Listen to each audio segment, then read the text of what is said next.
Okay, tell me if this sounds familiar. Someone asks you a simple question in English, and you know the answer. You really do. But then you open your mouth, and nothing comes out. Huh.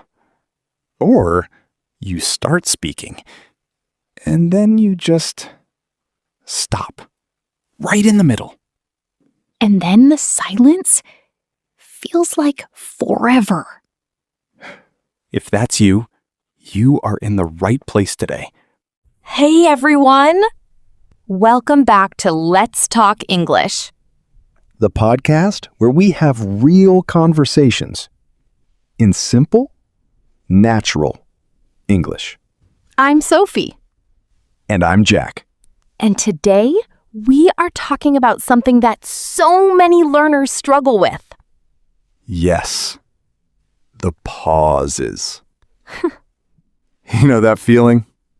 When you're in a conversation and you just freeze. Your brain stops working. The words disappear. And you think, why can't I just speak? Well, today, we are going to talk about why this happens. And more importantly, how to fix it. With real tips, real examples, and a lot of real conversation. So grab your coffee, find a comfortable seat, and let's get into it. Okay, Sophie. So let me ask you something. When you were learning English, did you ever freeze in the middle of a sentence? Oh, all the time. Tell me more. Okay, so I remember one time I was at a small party and someone asked me, "What do you do for fun?" Such a simple question. So simple. But I just stood there. My mind went completely blank. I knew the answer in my own language, but in English, nothing. And how did that feel? Honestly, embarrassing. Really embarrassing. I wanted to disappear. I think so many listeners know exactly that feeling. Yes.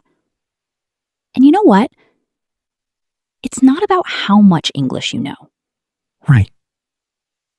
You can know a lot of words and still freeze when you try to speak. Because knowing words and using words in real time are two very different things. Exactly. It's like knowing how to swim in your head, but then jumping in the water and panicking. That's a perfect comparison. So, why does this happen? Why do we pause and freeze when speaking English? Well, let me think about this. I think there are a few big reasons. Reason 1, you are translating in your head. Yes, this is the big one. So instead of thinking in English, you think in your own language first. Then you try to translate it. And then you try to say it. And all of that takes time. Way too much time. So you pause, and the pause feels awkward. And then you panic, and you pause even more. It's a cycle. A really frustrating cycle. What's reason 2? Reason 2, you are trying to be perfect. Yes. You want every sentence to be correct. Perfect grammar, perfect pronunciation, perfect word choice. And so you check everything before you speak. Right. And while you're checking, the conversation is moving on. And you miss your moment. Exactly. Perfection is the enemy of fluency. Wow. Say that again. That explains so much. Right? It's not that your English is bad. It's that your nerves are getting in the way. So, 4 reasons. Translating in your head, wanting to be perfect, not having ready phrases, and fear. Yes. And we are going to talk about solutions for all of them. Okay, let's start with the biggest one. Translating in your head. Yes. So, how do you stop doing this? Well, you can't just decide to stop translating. It doesn't work like that. Right. You can't tell your brain, hey, stop translating. If only it was that easy. So, what do you do? You have to immerse yourself. Gradually, you start thinking in English, in small moments. Like, what kind of moments? Okay, so you're making breakfast in the morning.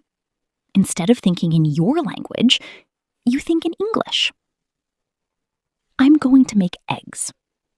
I need the salt. The coffee smells good. So you narrate your life? Yes, you become the narrator of your own movie in English. I love that. And it feels silly at first. Really silly. But it works?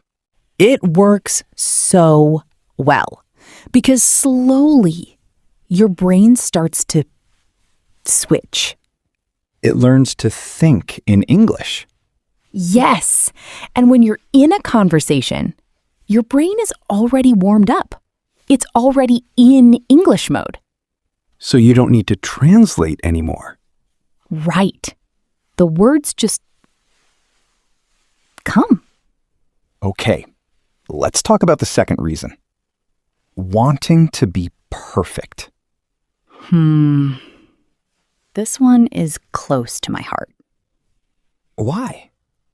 because I used to be a huge perfectionist. I would not speak unless I was 100% sure it was correct. And what happened? I never spoke. Huh. Seriously, I sat in class. I understood everything, but I never raised my hand because what if I made a mistake? And the fear of making a mistake was bigger than the desire to improve. Exactly. And that is backwards. Because you only improve by doing. Yes. You have to be willing to sound not perfect. Not perfect, but real. Yes. Real is better than perfect. You know what I tell people? What? Think of babies. A baby learning to walk doesn't wait until they can walk perfectly. They just try. They fall. They get up. They try again. And nobody laughs at the baby for falling. Exactly. People celebrate the effort. So we need to give ourselves that same kindness. Self-compassion. Yes. You are learning. Mistakes are part of the process. Okay. The third reason was not having ready phrases. This one is so practical. Yes. Because this is something you can fix very quickly. Really? Yes. You see, fluent speakers use certain phrases all the time. Give me an example. Okay. When they need a moment to think, they say things like, That's a good question. Ha! I use that one all the time. Or, let me think about that. Well, You know, That's interesting.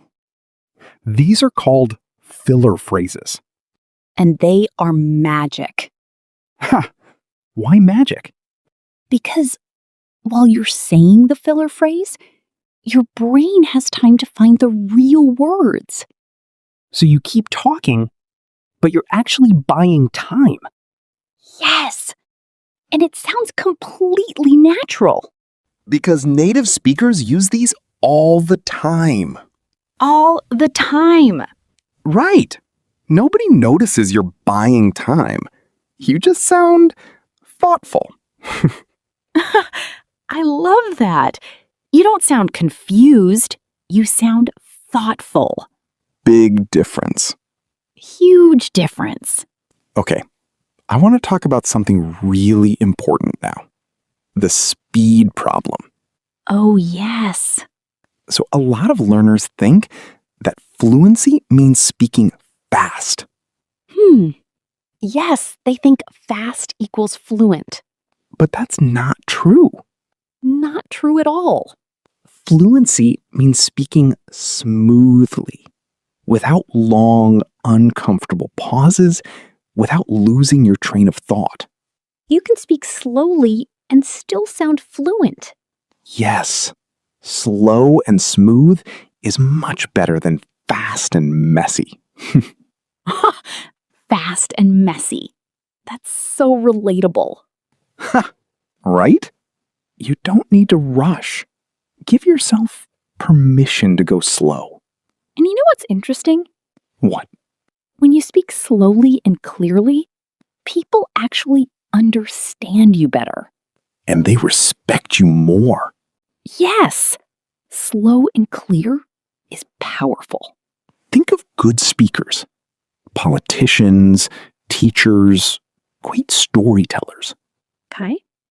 They don't rush. they pause on purpose. Right. The pause is not a weakness. It's a tool. Wow, that is such a different way to think about it. It's a mindset shift. Instead of being ashamed of pausing, you use the pause intentionally. Exactly. You pause, think, and then speak. And that sounds natural. Very natural. Okay, my favorite technique is a bit different. Oh? Tell me.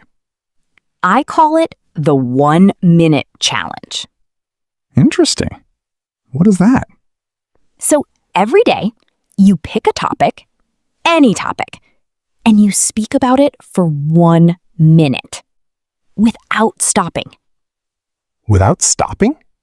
Without stopping. And if you don't know a word? You describe it, or you use a filler phrase, but you do not stop. That sounds terrifying. The first time?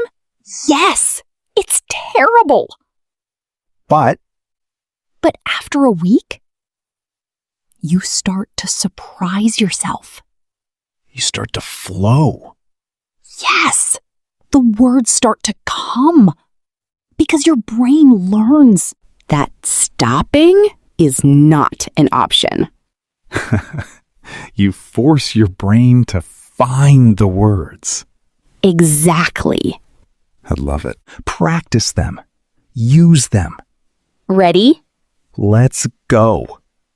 Now, phrase number 1 is "that's a good question," meaning your thinking phrase buys you time while sounding engaged. Let me think about that. Meaning your pause phrase shows you care about answering well. Example: what's your favorite childhood memory? Let me think. I think it was.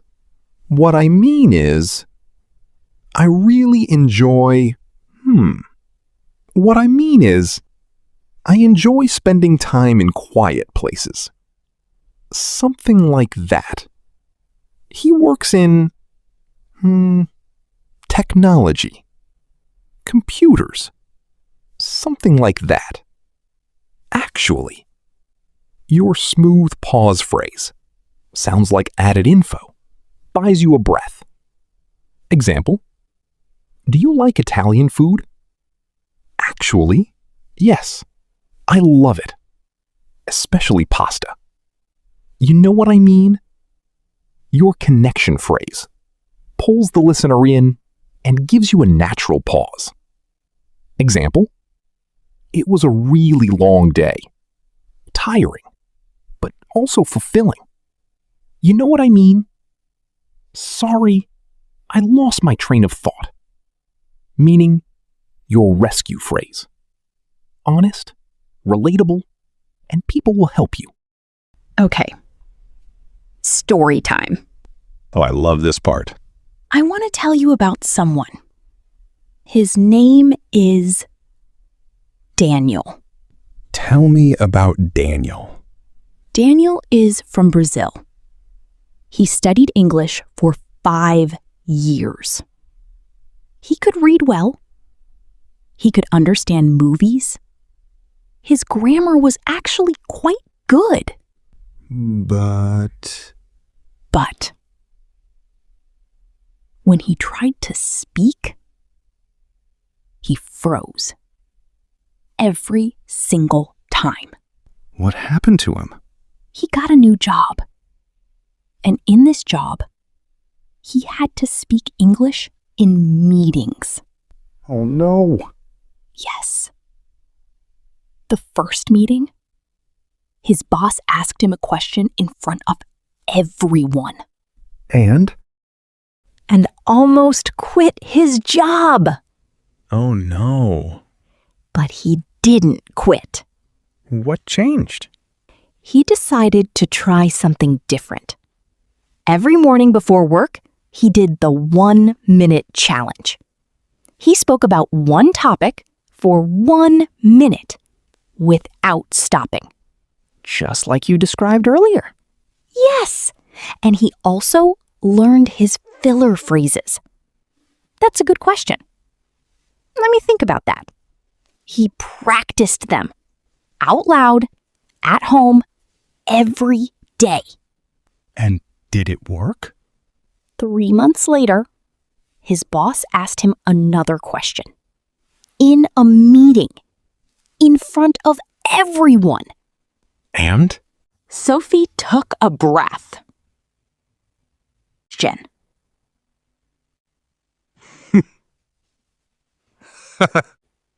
Fully. Clearly. In English. Wow. That must have felt incredible. In his life. And not giving up. Sophie took a breath. So can you. Okay, let's get into the practical tips. 6 tips to help you speak with fewer pauses. These are all things you can start today. Tip 1. Practice your filler phrases daily. Say them out loud, in the shower, on your walk, whenever. That's a good question. Let me think. What I mean is, actually, until they come out automatically, without thinking. Tip 2. Do the 1-minute challenge. Every day, one topic, 1 minute, no stopping. Start easy. My favorite food. My weekend plans. Then harder, my opinion on social media. Push yourself. That's where growth happens. Tip 3. Shadow a podcast or show. Find something you enjoy listening to, like this podcast. Listen, then repeat. Copy the rhythm, the speed, the natural pauses. Even 5 minutes a day makes a real difference. Tip 4. Think in English for 5 minutes each morning. When you wake up, before you check your phone, think in English. Today I'm feeling, the weather looks, just 5 minutes. And over time, Your brain wakes up in English. That was a really useful overview. And it's encouraging to hear that even minor steps can make a big difference. Let me pause for a moment. Okay, let's get into the practical tips. 6 tips to help you speak with fewer pauses. These are all things you can start today. Tip 1. Practice your filler phrases daily. Say them out loud, in the shower, on your walk, whenever. That's a good question. Let me think. What I mean is, actually, until they come out automatically, without thinking. Tip 2. Do the 1-minute challenge. Every day. Tip 5. Record yourself and listen back. Most people hate this, but here's why it works. You hear where you freeze, where you get stuck. It turns vague practice into focused practice. Tip 6. Find a speaking partner, someone to practice with, regularly. A friend, a classmate, someone online. Because speaking with a real person is different from speaking alone. Real conversations prepare you for real conversations. I would say English is any sentence. Real practice. Don't skip it. Is it starting a sentence? Sophie, or losing your thought in the middle? Or when someone speaks too fast. Tell us. We read every comment. We really do. That's a good question. Your thinking phrase. Phrase 2. Let me think about that. Your pause phrase. Phrase 3. What I mean is. Your repair phrase. Phrase 4. Something like that. Your missing word phrase. Phrase 5. Actually. Your smooth pause phrase. Phrase 6. You know what I mean? Your connection phrase. Phrase 7. Sorry, I lost my train of thought. Your rescue phrase. Phrase 8. As I was saying. Your comeback phrase. 8 phrases. 8 tools. Use at least one this week. In a real conversation. That's the homework. And fear. We talked about the truth about fluency. Fluency is not speed. Fluency is smoothness. We gave you 8 phrases to use right away in real conversations. And we met Daniel, who showed us what's possible when you don't give up. And the message from today? The pause is not your enemy. The pause is just a moment. And you can fill that moment with confidence, with your phrases, with your words, with your voice. If this episode helped you, please like the video. It really helps us reach more learners. And if you're not subscribed yet, please subscribe now. We make new episodes every week, all in simple, natural English, just for you. And leave a comment. Use your filler phrase. We're reading every single one. Share this episode with someone who freezes when speaking English. You could change their confidence. That's a beautiful thing to do. All right, everyone. Remember, The pause is not the problem. You are the solution. Keep speaking. Keep practicing. Keep going. We'll see you next week.